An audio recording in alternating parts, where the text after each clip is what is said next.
ٹھیک ہے. اچھا بالکل ایک علامہ صاحب سے بھی ہم اس پہ جو ہے وہ مشورہ لے لیتے ہیں. جی علامہ صاحب. بسم اللہ الرحمن الرحیم. دیکھیے اسلام کی عبادات کے بنیادی طور پر اس کو مقصد کو سمجھیے. فطرہ کیا ہے؟ اسلام میں جو عبادتیں ہیں یہ جیسے ہم کہتے ہیں نماز روزہ، اللہ ہماری نماز روزے کا محتاج نہیں ہے. اس کی جو عبادتیں ان کا بنیادی مفہوم یہ ہوتا ہے کہ انسان کی فلاح کسی انداز میں، کسی پہلو میں انسان کی فلاح ہو، انسان کو فائدہ پہنچے، انسان کو فیض پہنچے. مثلا ہمارے یہاں ایک یہ بھی ہے کہ صاحب کچھ عبادتوں میں جیسے مر گئے باپ تو اگر ان کی نمازیں رہ گئی ہیں یا ان کے روزے رہ گئے ہیں تو آپ کسی کو اجرت دے کے اس سے پڑھوا لیں. تو اکثر لوگ یہ سوال کرتے ہیں، کہتے ہیں کہ بھائی یہ کیا بات ہوئی، تو صاحب حیثیت ہے تو اس نے پیسے دے کے اپنی نمازیں بخشوانی، جو صاحب حیثیت نہیں ہے اس نے نہیں بخشوائیں. تو یہ جو صاحب حیثیت نے پیسے دیے ہیں یہ بھی اللہ کو نہیں پہنچ رہے، یہ اس بندے کو فیض پہنچ رہا ہے جو غریب ہے، جو اللہ کی عبادت کر رہا ہے، انداز وہ کر رہا ہے. اسی طرح اللہ تعالیٰ نے یہ فطرہ کو رکھا ہے کہ جیسے کہ ابھی مولانا نے کہا کہ جو آپ کی کوتاہیاں، جو کمی رہ گئی ہے عبادتوں میں، خاص طور سے روزے میں جو کمی رہ گئی ہے اس کو بھی ایک طرف یہ پورا کر دے گا اس ثواب کو. دوسری طرف یہ کہ وہ لوگ جو نہیں اس قابل ہیں کہ وہ عید کی ان خوشیوں کو اپنا سکیں اور اس میں شامل ہو سکیں اور اپنے معاشی طور پر کمزور ہیں، ان کو یہ ایک بینیفٹ مل جاتا ہے کہ یہ آپ نے فطرہ ان کو دے دیا. اگرچہ کہ یہ فطرے کا حکم ہے کہ چاند دیکھ کر اور عید کی نماز سے پہلے آپ دیں، لیکن آپ کو پتہ ہے کہ یہ اس دور میں بہت زیادہ چینجنگ آ گئی ہیں اور بہت زیادہ مسائل پیدا ہو گئے. تو ظاہر ہے کہ اگر عید کی چاند رات کو کوئی پیسے لے یا عید صبح نماز سے پہلے لے تو وہ آپ کو وہ کہے گا میں اب کیا کروں گا، عید کی صبح تو سارے بازار بند ہیں. اس کا طریقہ فقہاء نے یہ نکالا ہے کہ آپ مثلا مجھے نکالنا ہے 10,000 روپے فار ایگزامپل فطرہ، تو میں اپنے ہی اماؤنٹ سے قرضہ لے کے 10,000 روپے وہ فطرہ نکال کے عید سے پہلے 15 دن پہلے، 10 دن پہلے، 5 دن پہلے دے دوں، اور اس کے بعد جب وہ میں چاند دیکھ لوں اور یا نماز کے لیے نکلنے لگوں تو اس وقت وہ میں اپنا ادھار جو ہے میں نے دیا تھا وہ فطرے کی رقم سے اس ادھار کو میں دے دوں. صاحب آپ نے بتایا کہ ابھی جو معاشی طور پہ جو ہے وہ اتنا فائنینشلی اسٹرانگ نہ ہو، عید کے حوالے سے ان کو دیا جا سکتا ہے، لیکن اگر وہ غیر مسلم ہو تب بھی آپ فطرے سے ان کی اس حوالے سے مدد کر سکتے ہیں؟ ہم نے یہ یاد رکھیے گا کہ یہ جو اللہ تعالیٰ نے عبادتاً جو رقم کی ہیں، جیسے زکوٰۃ ہے، جیسے فطرہ ہے، جیسے خمس ہے، یہ آپ کو پہلے طور پر اپنے عزیز رشتہ دار اور قریب مسافر جو مسلمان ہیں آپ نے ان کی مدد کرنی ہے. اگر آپ کسی غیر مسلم کی مدد کرنا چاہتے ہیں تو یہ منع نہیں ہے، آپ کریں، لیکن اسے آپ اپنے دوسرے مال کے ذریعے سے اس سے آپ اس کی مدد کر سکتے ہیں، اس کی ہیلپ آؤٹ کر سکتے ہیں. یہ رقم جو ہے فطرتاً یہ جو مستحقین جو بتا دیے گئے ہیں یہ آپ نے صرف انہی کو دینی ہے. کچھ اس حوالے سے جیسے میسج بھی کرتے ہیں اور اپروچ بھی کرتے ہیں کہ اگر آپ جب فطرے کے طور پہ آپ ہماری مدد کر سکتے ہیں تو اس میں ان کو کسی چیز یعنی راشن کے تھرو کر سکتے ہیں یا پھر ان کو پیسے ہی دیں، تو یہ ہاں نہیں، یہ ہے تو حکم پیسوں کا ہی اور بہتر بھی پیسوں کا ہے. اچھا اس میں ایک چیز اور بھی ہے، اس میں یہ کوئی ضروری نہیں ہے کہ آپ ان کو یہ بتا کے دیں کہ یہ فطرے کے پیسے ہیں.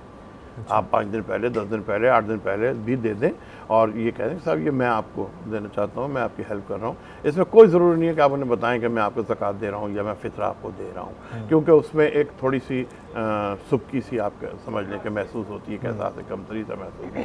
تو آپ ہیلپ آؤٹ کے طور پر دے دیں، اپنے ذہن میں تصور کر لیں. لیکن اس میں ایک بات یاد رہے، یہ بات خاص طور سے میں اپنے سننے والوں کے لیے کہوں گا کہ فطرہ، زکوٰۃ اور خمس جب تک مستحق کے آپ ہاتھ میں نہیں پہنچے گا آپ کی ادائیگی نہیں ہوگی.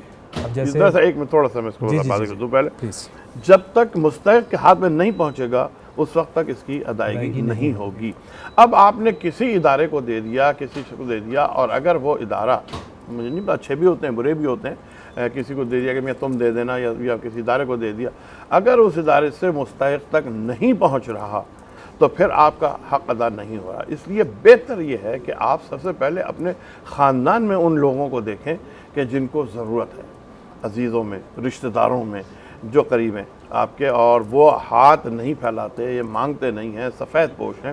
آپ ان کو جیسے کہ میں نے کہا ہیلپ آؤٹ کے طور پہ کہ صاحب یہ ہے آپ عید کے لیے، اگر خاندان میں کوئی نہ لینا چاہے، اگر سب ویل سیٹل جب آپ ویل سیٹل ہیں تو پھر آپ خاندان سے نکلیں، اپنے سگے خاندان سے نکلیں، تو پھر آپ رشتہ داروں میں، دور کے رشتہ داروں میں، یا کوئی ضرورت مند جاننے والا دوستوں میں یا پڑوس میں یا محلے میں آپ اپنے ہاتھ سے جتنا براہ راست پہنچائیں گے، جتنی جلدی پہنچے گا وہ قابل قبول ہو۔ بالکل ٹھیک ہے، بہتر۔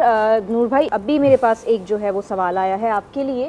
کسی نے یہ پوچھا ہے کہ اولادیں کماتی ہیں، صاحب حیثیت ہیں، تو ویسے تو ہر ماں باپ اپنی اولادوں کو عید پر عیدی دیتے ہیں، تو کیا ہم اپنے ماں باپ کو خوشی سے اپنی صاحب حیثیت ہیں تو عیدی دے سکتے ہیں یا نہیں؟ ہمارا دین کیا کہتا ہے؟ بہت اچھا سوال آپ کا۔ دیکھیں ایک بات یاد رہی، عیدی خوشی میں دی جاتی ہے۔ میں آپ کے پروگرام میں پہلے عرض کر چکا تھا، زکوٰۃ اور فطرہ یہ اپنی اصل و نسل کو نہیں دے سکتے۔ میں سمجھانا چاہ رہا ہوں، یعنی اپنے والدین کو، ان کے نانا نانی، دادا دادی، اپنے نانا دادی کو نہیں دے سکتے۔ اسی طرح اپنی اولاد کو، بیٹی کو، بیٹے کو، بھتیجی کو، بیٹی کو پوتی کو نہیں دے سکتے۔ بھائی کو اور بھتیجی کو، بھانجوں کو زکوٰۃ و فطرہ دے سکتے۔ اب الگ آ جائیں، یہ ہے خوشی کے ساتھ عیدی دینا۔ انہوں نے بولا اپنے ماں باپ کو ہم دینا چاہتے ہیں۔ قرآن مجید فرقان حمید میں اللہ شاہ فرماتا ہے وَآتَ الْمَالَ عَلَىٰ حُبِّهِ ذَوِي الْقُرْبَىٰ وَالْيَتَامَىٰ وَالْمَسَاكِينِ۔ آپ اس کے علاوہ جو بھی دیتے ہیں وہ صدقہ نافلہ ہوتا ہے، اور صدقہ نافلہ میں سب سے پہلے اصول یاد رکھیے گا کہ جو قریب سے اقرب ہیں وہ آپ کے والدین ہیں۔ کوئی بھی چیز آپ اپنے والدین کو دیتے ہیں اللہ سبحانہ و تعالیٰ راضی ہو جاتا ہے۔ سب سے پہلے جو والدین کو آپ عطا کرتے ہیں وہ اللہ کی رضا میں شامل ہو جاتے ہیں۔ آپ یاد رکھیے گا، میں نے حدیث پڑھ دی الادب المفرد کی، کہ اگر آپ کے والد آپ سے راضی ہیں، حدیث ہے اللہ کے نبی فرمایا کہ آپ سے اللہ راضی ہے، اور وہ آپ سے ناراض ہیں تو پھر آپ سے اللہ ناراض ہے۔ تو عیدی بطور خوشی دی جاتی ہے۔ سب سے پہلے کوشش کریں کہ آپ اپنے والدہ کو دیں، اس کے بعد آپ شادی شدہ ہیں اپنی بیوی اور بچوں کو دیں، پھر اپنے بہن بھائیوں کو دیں۔ اس طرح عیدی کا معاملہ بھی رکھیں خوشی کے حوالے سے۔ اب نماز عید کے حوالے سے میں کچھ چیزیں عرض کرنا چاہوں گا۔ ابھی فطرہ کی بات ہو گئی، آپ کو نماز عید سے پہلے ادا کرنا ہی ہے۔ اب اللہ کے نبی صلی اللہ علیہ وآلہ وسلم جب نماز عید کے لیے جاتے تھے تو آپ کھجور استعمال کرتے تھے۔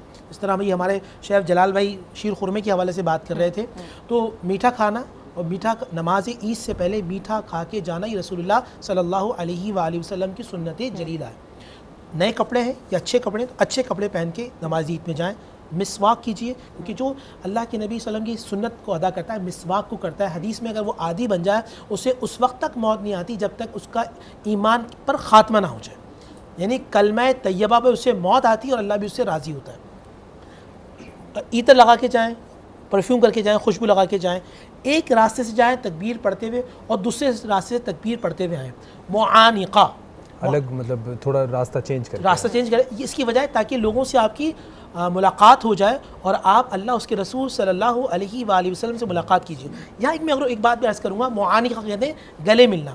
ریاض الصالحین میں ایک حدیث میں نے پڑھی تھی کہ جو اللہ سبحانہ و تعالیٰ کی خاطر گلے ملتا ہے ان کے جدا ہونے سے پہلے اللہ دونوں کی بخشش و مغفرت کر دیتا ہے، اللہ دونوں کے گناہوں کو معاف فرما دیتا ہے۔ تو کوشش کیجئے تکبیر پڑھتے ہوئے جائیں، درود شریف پڑھتے ہوئے جائیں۔